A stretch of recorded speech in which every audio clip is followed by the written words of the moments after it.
কাছে, পৃথিবীর কোন সৃষ্টির কাছে যাররা পরিমাণ কিচ্ছু পাওয়ার আশা করবেন না। একটু আশা করবেন আপনি কষ্ট পাবেন। কারোর কাছে কোনো আশা করতে যায় না, শুধু আল্লাহর কাছে আশা করেন। সমস্ত কাজের প্রতিদান আল্লাহর কাছে চান, পরকালে আপনি সুখে থাকবেন ইনশাআল্লাহ। শেষ হাসি আপনি হাসবেন ইনশাআল্লাহ। এছাড়া আমি কোনো সলিউশন দেখি না ভাই। আমি কলিজা থেকে কথাগুলো বললাম আপনাকে, আর যে কথা কলিজা থেকে বের হয় সেই কথা আপনার কলিজার মধ্যে আঘাত করবেন ইনশাআল্লাহ। সব কাজ শুধু আল্লাহর জন্য করেন, কেউ আপনার আপন না। আল্লাহ ছাড়া কেউ আপনার আপন নয়।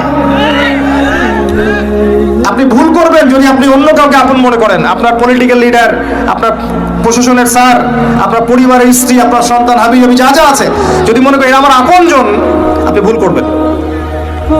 সবাই সবার স্বার্থ চেনে, সবাই সবার স্বার্থ চেনে। শুধু আল্লাহ আপনাকে নিঃস্বার্থভাবে ভালোবাসেন, আল্লাহ পাক স্বার্থ চান না।